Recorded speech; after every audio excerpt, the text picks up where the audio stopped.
જય જય ગરવી ગુજરાત, દિશે અરુણ પ્રભાત જેવા લોકપ્રિય ગુજરાતી કાવ્ય આપનાર ગુજરાતી સાહિત્યના આદ્ય કવિ, સામાજિક પરિવર્તનના પ્રહરી એવા નર્મદા શંકર લાભશંકર દવે એટલે કવિ નર્મદનો જન્મદિવસ 24 ઓગસ્ટ અને તે દિવસ વિશ્વ ગુજરાતી ભાષા દિવસ તરીકે ઉજવવામાં આવે છે. આજે આ આદ્ય કવિ વીર નર્મદ વિશે વાત કરવાનો દિવસ છે. કવિ અને સાથે વીર વિશેષણ વપરાય તે પણ આશ્ચર્ય અને ગૌરવભરી વાત છે.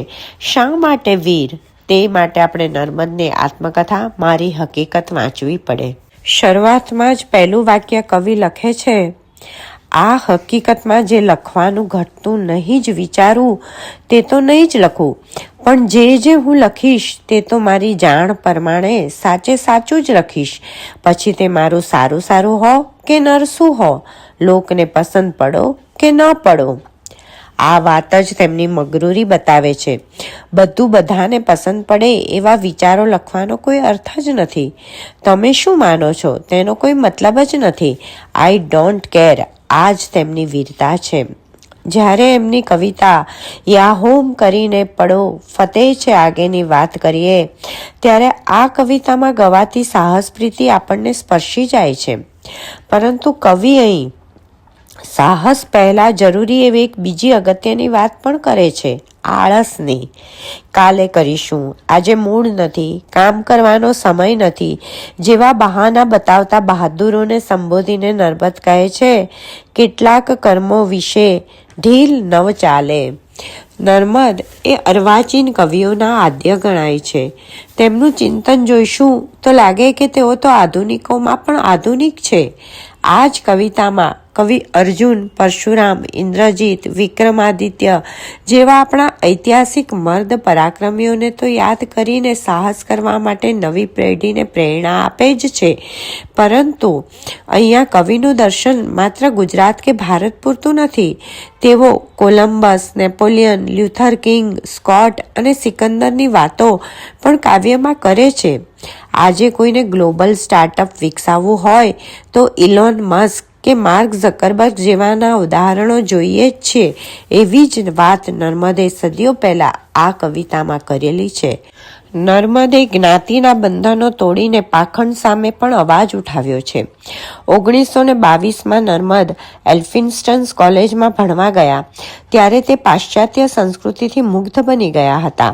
પરંતુ જ્યારે એ સંસ્કૃતિની ભૌતિકતા જોઈ ત્યારે એ સંસ્કારોમાંથી એમની શ્રદ્ધા ઉડી ગઈ અને તે સંસ્કૃતિને છોડતા પણ તેમને જરાય વાર ન લાગી. કોઈ પણ વ્યક્તિને આજે પણ નર્મદ પ્રેરણા આપે છે. કોઈની બહુ દરકાર રાખવી નહીં, મસ્તીમાં રહેવું અને કહેવું, હરિ કૃપાથી મમલેખ ચિત્રથી જીવતો છઉં હું દમથી. પોતાના શબ્દો પર વ્યક્તિ ક્યારે મગરૂરી રાખી શકે? જ્યારે તેનામાં મર્દાનગીનું સ્વાભિમાન હોય ત્યારે જ. આજનો સમય ડિપ્રેશનનો છે, તણાવનો છે, ત્યારે આજના સમયમાં વાંચવા જેવું કવિનું કાવ્ય છે, નવ કરશો કોઈ શોક રસિકડા.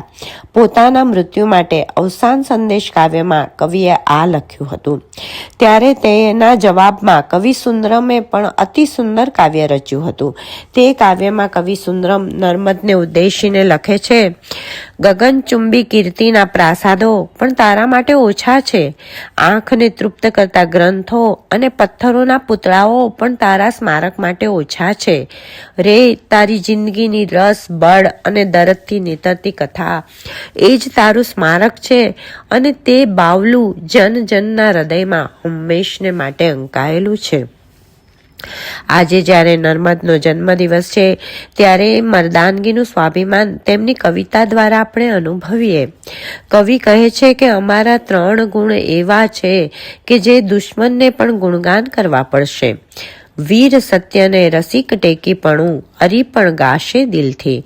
આ વીરતા, આ સત્યનિષ્ઠા અને રસલાણ કરાવવાની કટિબદ્ધતા નર્મદને બીજા કવિઓથી અલગ પાડે છે.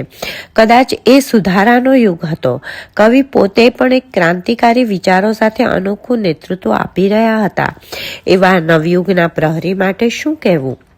નર્મદ એ માત્ર કવિ હતા એટલું જ નહીં, તેઓ ગુજરાતી ગદ્યના પિતા હતા, નિબંધકાર હતા, આત્મકથા કહેનાર હતા, ગુણદોષનું દર્શન કરનાર વિવેચક હતા, ઇતિહાસ અને પુરાતત્વોના અભ્યાસુ હતા, વાર્તા લખનાર હતા, કાવ્યના સંશોધક હતા, ભાષણ કરતા હતા, નાટ્યકાર હતા, શબ્દો અને કથાઓના કોશોના રચનાર હતા, હરિદાસ હતા, વિચારક હતા, પરંતુ એમની એ સઘળી પ્રવૃત્તિના વ્યાપક તત્વ તરફ દ્રષ્ટિ રાખીને સૌથી વધારે સચોટ રીતે જે એક વાત તેમના વિશે કહી શકાય એમ છે તે એ જ કે તેઓ વીર પુરુષ હતા. અને તેથી જ આજે આપણે તેમને કવિ નર્મદ તરીકે નહીં પરંતુ વીર નર્મદ તરીકે જ યાદ કરીએ છીએ. અને તેવા વીર નર્મદના માર્ગે ચાલીશું અને કહીશું કે ડગલું ભર્યું કે ના હટવું, ના હટવું.